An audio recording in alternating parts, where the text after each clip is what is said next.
경륜왕 예상팀장 권승철입니다. 특성급 설명해 드리도록 하겠습니다.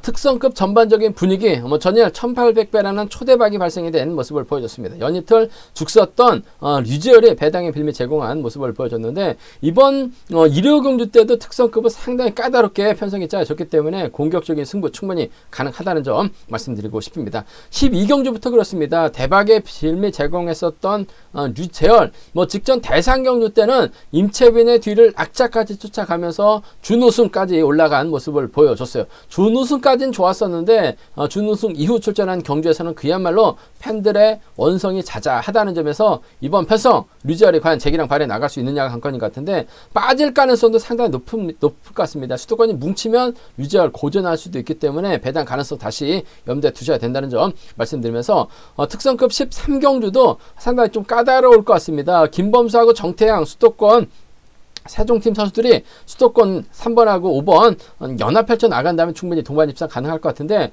조봉철과 박병아, 최병일이 연합 펼쳐 나간다면, 먼저 내선 잡는다면 김범수가 넘어서지 못하면서 이변으로도 이어질 수도 있어요. 양분해서 노려보고 싶은 편성이라는 점 말씀드리고 싶습니다. 14경주도 그렇습니다. 20기동 기생님 이으뜸하고 최정근이 연합 펼쳐 나간다면 분명 유리한 견주가 될 가능성이 상당히 높아요. 김영수로 활약이 나가면 유리할 것 같은데, 김영수의 선행을 김포팀 선수로 활약이 나간다면 20기가 또다시 무너질 수도 있기 때문에 공격적인 승부 가능하다는 점 말씀드리고 싶습니다. 결승 15경주도 전반적인 편성 자체만 놓고 본다면 황인혁이 분명 유리합니다.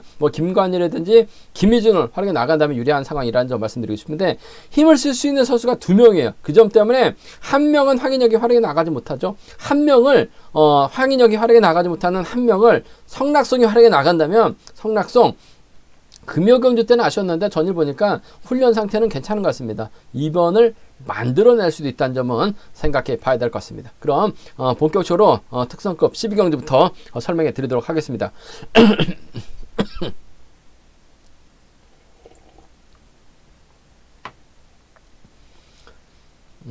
특성급 12경주입니다. 연이틀 대박 빌미를 제공했었던 류재열, 전일은 1800배의 초대박의 빌미를 제공했습니다. 류재열 실격당하지 않을까 생각해 봤었는데 실격은 간신히 면했어요. 그 점 때문에 금일만큼은 류재열 강공 나설 가능성이 상당히 높죠. 류재열 입장에서는 아무래도 동갑내기 친구입니다. 곽현명의 선행을 활용해 나갈 가능성이 상당히 높아요. 딱히 주저력이 뛰어난 선수는 없습니다.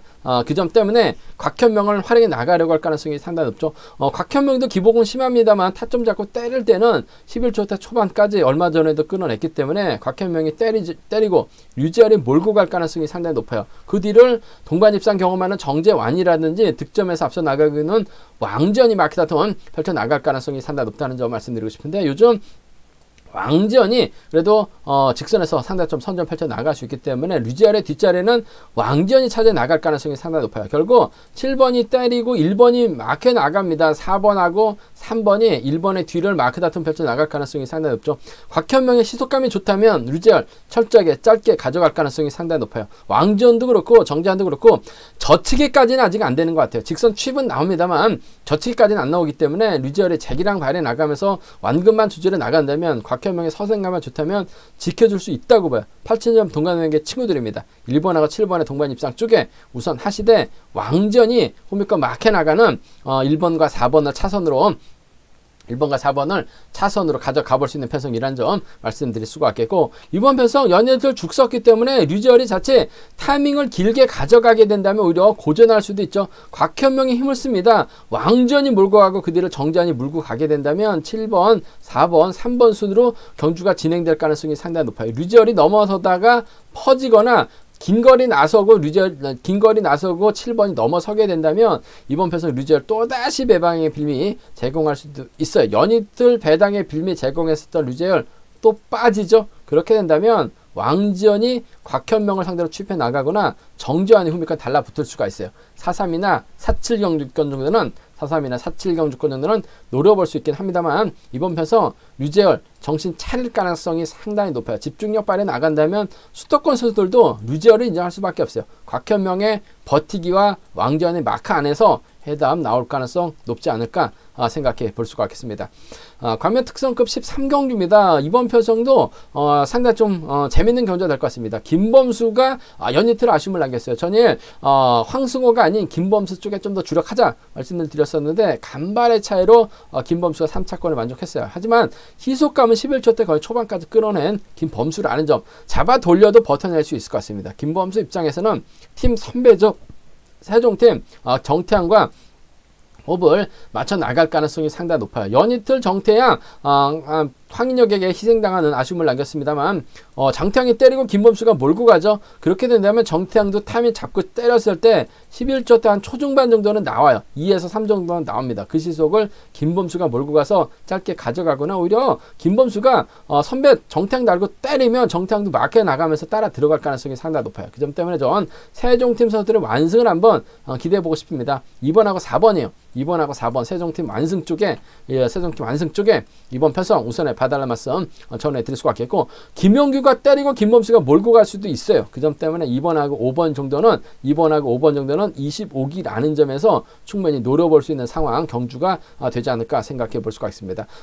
세종팀 선수들입니다. 2번하고 4번 쪽에 우선 하시되 2번 5번 차선으로 가져가보자는 점 말씀드릴 수가 있겠고 반대로 조봉철이 이번 편에서 힘을 씁니다. 연이틀 죽 썼던 박병하가 몰고 가요. 최병일이 후미권 막혀 나간다면 1번, 7번, 6번으로 자리 잡거나 7번, 1번, 6번 순으로 경주가 진행될 가능성이 상당히 높죠. 전일 좀 아쉬웠어요. 이으뜸에 조봉철 한번 노려봤습니다. 한데 조봉철과 이으뜸으로 동반 입장할 뻔 했습니다만 외선에서 김조가 날라 들어오다 보니까 3차하고 2차 게임 만족하면서 아쉬움을 남기는 모습을 보여주고 말았었는데 조봉철이 먼저 타이밍 잡아요. 박병호가 몰고 갑니다. 최병일이 후미권 막혀 나가면서 김범수 견제에 나선다면 이번 편에서 박병호가 취입 나서면서 조봉철과 동반 입상 가능할 것 같습니다. 그 점 때문에 이번 편에서 박병호가 조봉철 화랑에 나가면서 취입해 나가는 7번, 1번이라든지 최병일이 박병호의 뒤를 물고 가는 7번과 6번 정도는 7이라고 76이에요. 7이라고 76은 노림수로 가져가고 싶은 편성이라는 점 말씀드릴 수가 있겠고 전개적으로 김범수와 정태양 세종팀의 완승입니다. 김용규 2번하고 5번까지는 과감하게 한번 노려보고 싶은 편성이라는 점 말씀드리고 싶습니다. 광면 특성급 14경주입니다. 이번 편성 이으뜸하고 최종근 20기 동기생이라는 점 전일 아쉬움을 남기는 모습을 보여줬어요. 이으뜸에 조봉철 한번 노려보자 말씀드렸었는데 조봉철 이으뜸으로 들어오다 보니 조봉철 이으뜸이 2차권 3차권으로 마무리가 되면서 아쉬움을 남겼었는데 그래도 강자 빠진 일요경주 득점에서 앞서 나가고 있고 기량매에서 앞서 나가고 있기 때문에 두 선수가 타협점을 찾아 나가게 된다면 6번과 2번 순으로 자리 잡을 가능성이 상당히 높죠. 요 앞자리는 아무래도 5번이 자리 잡을 가능성이 상당히 높을 것 같습니다. 전일은 타임을 잡지 못했어. 하지만 김영수가 금일만큼은 득점에서 앞서 나가고 있는 이으뜸 앞선에서 힘을 쓸 가능성이 상당히 높죠. 아직까지 김영수가 특선에서 선행 강자다운 모습을 발휘하지 못하고 있어요. 선행 강자로 선수들이 인정을 하지 못하고 있습니다. 그 점 때문에 김영수 입장에서는 라인 파업과 비파업을 떠나서 이으뜸 앞으로 자리 잡을 수밖에 없어요. 5번이 때려주고 6번이 몰가서 취입해 나가는 6번과 2번의 연합 가능성 배제할 수 없다는 점 말씀드리고 싶은데 아무래도 자력 취입은 최중근이 앞서 나가고 있죠. 20기 동기생이라는 점에서 6번과 2번의 동반 입상 쪽에 6번하고 2번 동반 입상 쪽에 우선 하시되 복승 중심이라는 점 말씀드리면서 6번과 5번은 차선으로 가져가고 싶은 편성이라는 점 말씀드리고 싶습니다. 반대로 이으뜸하고 최종근은 파업을 한 선수들입니다. 하지만 김영수는 파업을 하지 않았죠. 문희덕하고 원신재가 김포팀인데 세종팀 선수라고 김포팀 선수들 활발한 협공 펼쳐 나갈 수 있기 때문에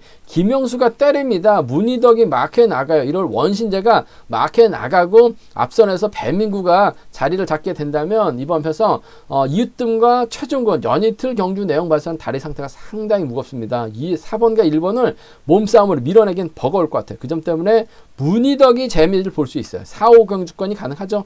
4번과 1번 김포팀 완승도 가능할 것 같습니다. 그 점 때문에 4번 중심으로 김영수와 원신재를 공략해 나가는 4, 5나 4일은 노림수로 가져가 볼 수 있는 편성이라는 점 말씀드리고 싶은데 그래도 이런 편성이라고 한다면 20기 인정해야 될 것 같습니다. 6번과 2번의 동반 입상 우선인데 보그 남기 염두에 두셔야 되죠. 6번, 5번 차선으로 가져가 볼 수 있는 편성 경주라는 점 말씀드리고 싶습니다.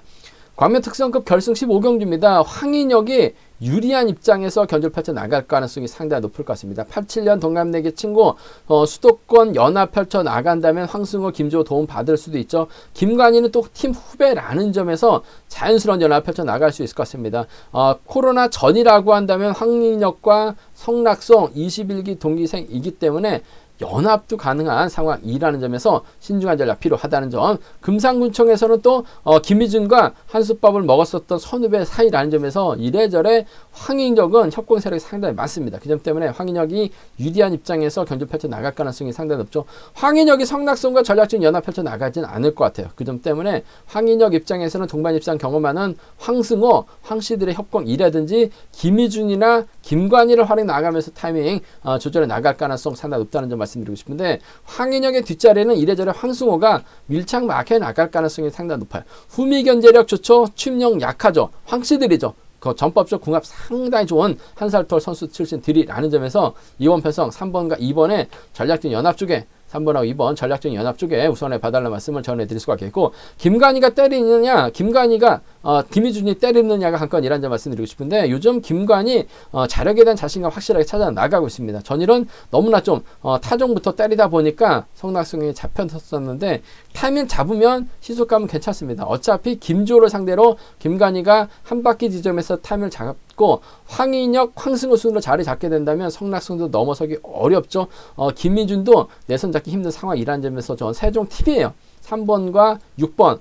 예전에 김관희가 때렸는데 황인혁이 후미 견제에 나가다가 김관희 넘어서지 못했었던 경주도 있었습니다. 3번과 6번 정도는 차선으로 가져가보자는 점 말씀드릴 수가 있겠는데, 경제 중심은 3번과 2번이라는 점, 3번과 2번 쪽에 우선하시되 3번, 6번 차선이라는 점 말씀드릴 수가 있겠고, 변수 가능성이 있죠. 황인혁이 본인이 머리치기 위해서는 주드력을 발해 나갈 수 있는 김희준이라든지 김관희를 활용해 나가면서 황승호를 뒤에다 붙일 가능성이 상당히 높아요. 근데 한 명 황인혁이 김희준을 활용해 나가든 김관희를 활용해 나가든 한 명만 타겟으로 활용해 나갈 가능성이 상당히 높죠. 어차피 황승호의 뒤는 엄정인이 물고 갈 가능성이 상당히 높아요. 그렇게 된다면 성낙송 입장에서는 엄정인의 뒤를 물고 가기보다는 앞전에서 끊어먹게 할 가능성이 상당히 높아요. 1번이나 6번 둘 중에 한 명 황인혁이 활용은 해 나갈 가능성이 상당히 높죠. 만약에 김우진을 활용해 나가게 된다면 아무래도 김관희가 혼자 힘을 쓰는 상황이 될 것 같습니다. 이를 성낙송이 활용해 나갈 가능성도 상당히 높고, 황인혁이 김관희를 활용해 나가게 된다면 김희준이 남죠. 김희준이 힘을 쓰고 성낙송이 몰고 가는 작전 펼쳐 나갈 수 있을 것 같아요. 금일경주 봐서는 상당히 힘들 것 같은데 전일 마크되니까 직선에서 차가 나오는 모습을 보여줬어요. 예전 같진 않습니다만 한 명만 활용해 나간 다음에 성낙송 머리 가능할 것 같습니다. 그 점 때문에 성낙송의 옆 동네에서 올려나가는 김희준이에요. 5번하고 1번입니다. 5번하고 1번 동반 입상. 황인혁 뒤에서 날라오죠. 5번하고 3번 정도는. 5번, 1번, 5번, 3번. 5번하고 1번, 5번, 3번 정도는 과감하게 한번 노려볼 수 있는 상황이라는 점 말씀드리고 싶은데, 경제 중심은 황인혁입니다. 황승호의 동반 입상, 김관희의 후미권 마크 기대해 볼 수 있는 상황이라는 점 말씀드리고 싶습니다. 제가 준비한 경주는 여기까지입니다. 본장과 지점에서 경륜항체 구입하시고 저의 설명을 들으시게 된다면 경주 분석에 많은 도움이 되실 것으로 생각하고 있습니다. 다음이나 네이버에서 KR레이싱 경륜항 회원 가입하시게 된다면 PDF 다운 받으셔서 컴퓨터로도 동일한 경륜항 보실 수가 있고요. 플레이스토어 경륜항 다운 받으시게 된다면 핸드폰으로도 동일한 경륜항 보실 수가 있다는 점 말씀드리고 싶습니다. 저희 설명이 도움이 되셨다면 구독과 좋아요 부탁드리겠습니다. 건승을 기원하겠습니다. 감사합니다.